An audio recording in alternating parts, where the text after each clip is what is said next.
Let's look at how big the elegance have grown. 24k Aussie gold. Should I buy you? Should I buy you? Yes, at the end I did buy you.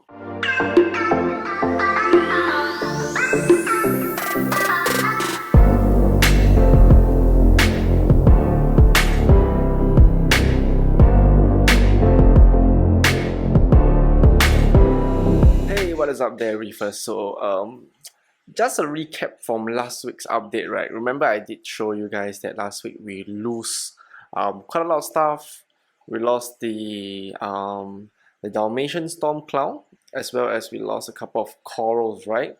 So I don't know whether does it happen to you guys or not, but don't you always feel that like the world is actually listening to you? Like whenever something happens, right, somehow something else will appear. So or maybe because I actually do post my videos lah, so people can actually know what is going on in my life. So yeah, so after I post last week's video, right, a couple things that happened.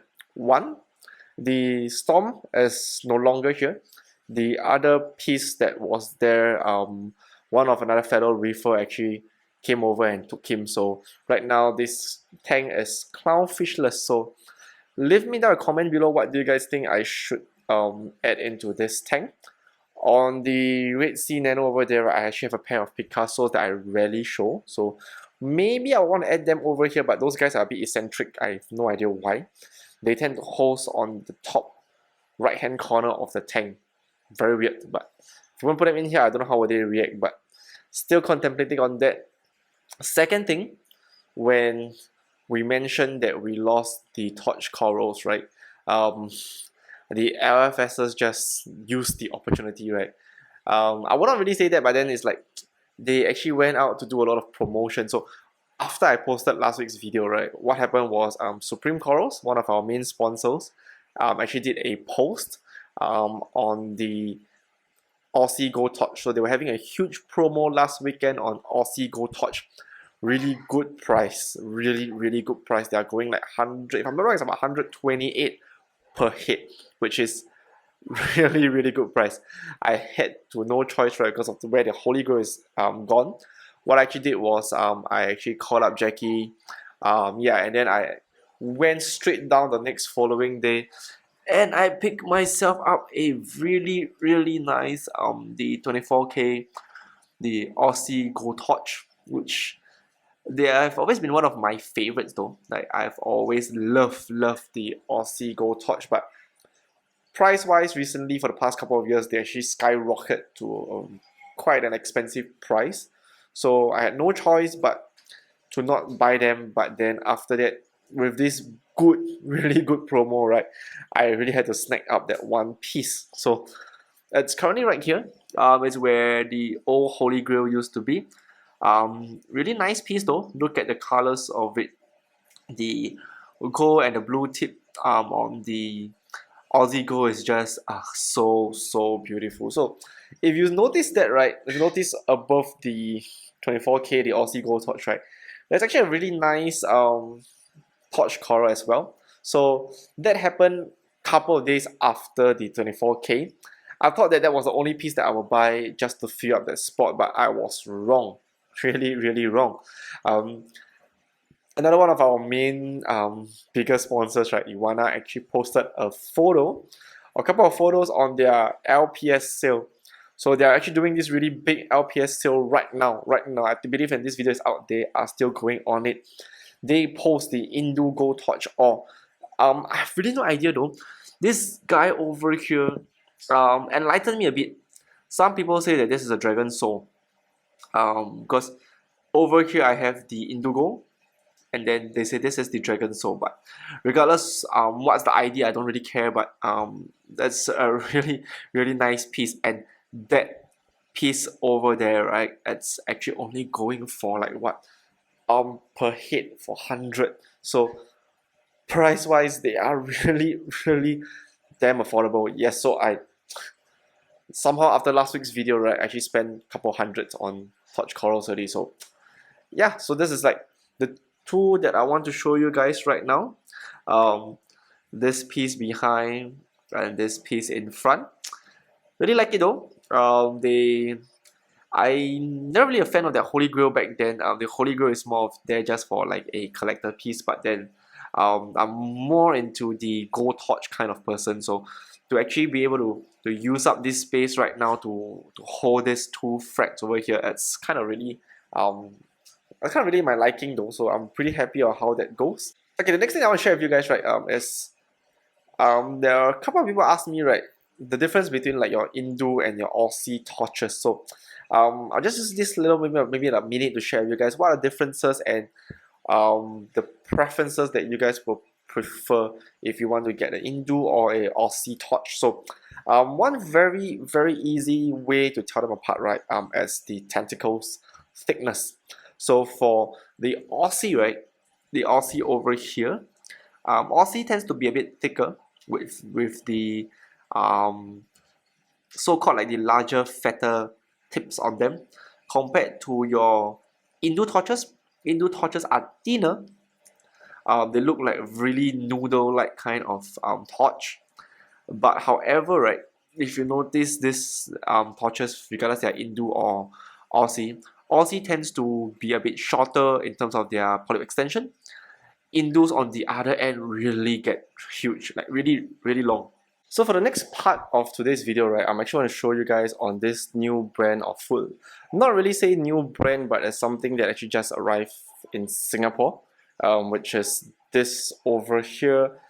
This is Reef Labs. So it's a US brand if I'm not wrong. They are a brand that do on coral food. So they pretty popular over there in the States, but then this is the first time we're actually seeing this in Singapore. So they actually contacted me, hey, do you want to give it a try, especially on your LPS tank here? Let us know what you guys think about this. Yeah, so they do come in two different types. They have the LPS growth formula, as well as they have the SPS variant, which I will show it to you right now. The SPS variant is over here. So yeah, they have it in two different types, the LPS and SPS. So difference in them, right, is the food size. The SPS, it's very powdery, as you guys can see, right. It looks very reef rocks for the SPS, which is true because SPS are smaller.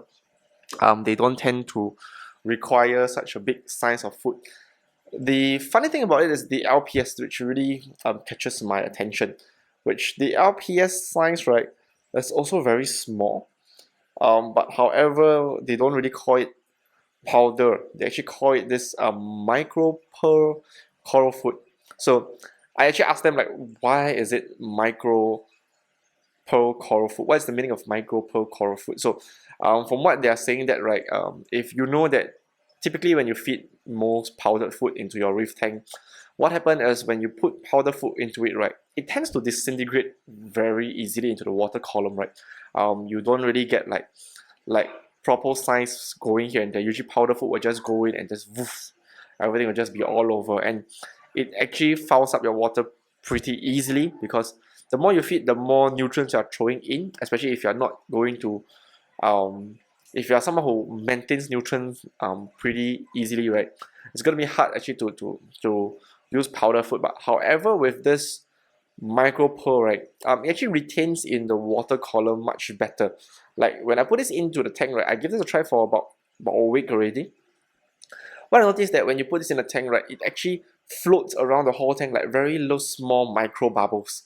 Like it's pretty interesting though. Like you can see these little small micro bubbles going all over the tank, which they don't disintegrate like when you usually put powder food in, just clouds up, right? This doesn't clouds up, and it just gives you this really nice mini micro bubble kind of effect in the tank, which is kind of interesting though. It's really fun, I would say. But however, right, okay, just let me give you my pros and cons about this product. So I'm a huge fan of LPS, as you guys can see, huge fan of LPS. Just let me change back the camera lenses and everything first before I explain to you what I like and what I don't like about this product. Okay, so where was I just now? Yeah, about the barrel reef flaps, right? So yeah, so a couple of things that I like and don't like about it, but let's talk about the things that I don't like first. So when it comes to LPS, right, I'm a huge fan of LPS. As you guys can see, the whole tank is mainly LPSs. You have the torch garden here, the blastomosas below, I have all the gonies over there, and over on this side I have the Hamel Garden, the Phalangia little area, my Elegance, which has been with me ever since the Nouveau Lagoon. Right now he's huge, really huge. The frog spawn right above. Yeah, so huge fan of LPS. The reason why I like LPS so much, right, is because LPS, they are flowy, they are wavy, they look really good in tanks. I don't like tanks like SPS where it's too thick. Doesn't give you any movement in the tank. I like my reef to be full of movement. This is why I'm always a huge fan of LPS. Second reason why I like LPS, right, is how drastic, how dramatic they are in feeding. When you feed LPS, right, they actually give you one of the best feeding reaction.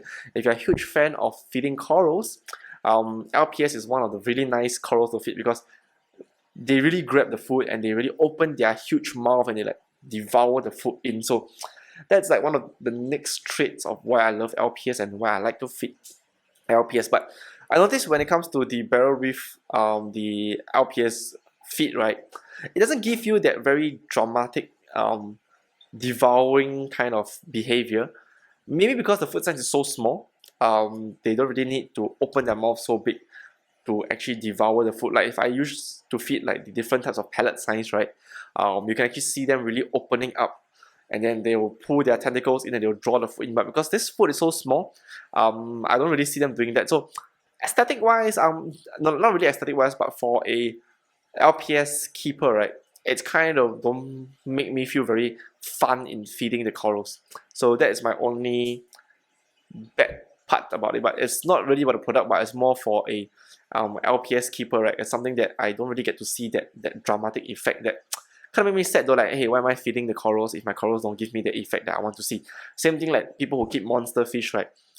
The fun part of it is to feeding the monster fish to watch that crazy splashing here and there, that kind of effect. So same with LPS, that's the effect I have.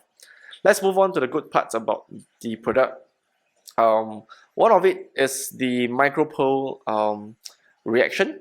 Like I've mentioned earlier before, right, these guys don't cloud the water, and it really doesn't cloud the water. I've been feeding this into my tank for a week already. Tank still looks crystal clear. Yes, I do run carbon in the tank, but however, if you feed like reef rocks, if you broadcast reef rocks every day, right, you notice that they will just cloud up, or even other types of powder food. They do cloud up pretty easily. But for this, right, you don't get that first 5 minutes of clouding out of the water, which is pretty good. Secondly, the micropearl size, right, don't really disintegrate that fast. So it gives a lot of time for all the other LPS to be able to get it from the water column. And it's so interesting that I even see my tanks, my wrestlers, right, being able to pick from the floor or even from the water column the LPS formula feed, which is really cool. I've never ever seen the other coral food aside from the larger pellets one actually does that. So that's one of the cool things for it. So my end verdict for this product, right, I would say if you can give a variety like how I do it over here, I would recommend this to be part of one of your feeding regime. Why? Because if you work every single day, like for me, I usually work every day, so I don't really have the time to feed my tank every day. So what I usually do, right, is maybe like once a week, alternate days, I will go down, target feed all of the LPS here you see with the different feeds that I have. Or you are a very lazy reefer, you like LPS but you never like to target feed your corals, right? This is good because you can actually just broadcast. So what I'll recommend for this to people, right, is firstly, the first group of people where you don't feed your corals at all. You don't like to target feed your LPS, but you like LPS. This is good. You can just broadcast in the water and just let the water flow, does its job. Doesn't cloud, doesn't pollute. You can feed as much as you can. Awesome. Second group of people, which is like me, who like to feed your LPS coral but don't really have the time to.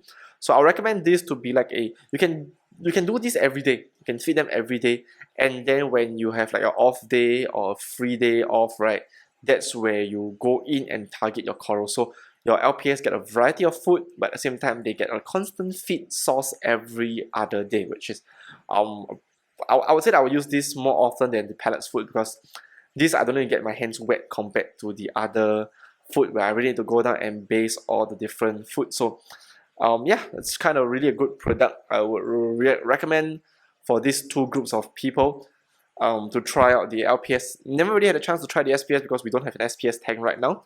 But sooner or later we will be doing our another SPS. I hate SPS, but I feel that we should do something right about SPS. Leave a comment down below if you guys think that I should do a SPS tank in the near future. Okay, so yes, this is a really long video. I'm trying to make it shorter, less than 10 minutes, but however, it's kind of long. So a couple of things that we'll be changing here. One, let me know, what do you guys think? You guys think I should move the Picasso over here, or should I get another pair of clownfish just for the COVID tank build? Secondly, should we do a SPS tank in the Reef Studio? So leave a comment down below on what you guys think about the two suggestions that I have out there. Same thing if you like other videos we have put up for you guys. Big thanks to this week's content sponsors, for Supreme, Iwana, as well as for Reef Labs. I will leave their Instagram down below, so you can actually go onto their Instagram to check out the product more. I will also leave down the local Singapore distributor for all my Singaporeans reefer who wants to get a hold of it, right? I'll actually leave their Instagram down below as well. So thank you all for this whole really long video. Same thing if you like other things that we put up for you guys, like, subscribe, and I will see you guys soon next week.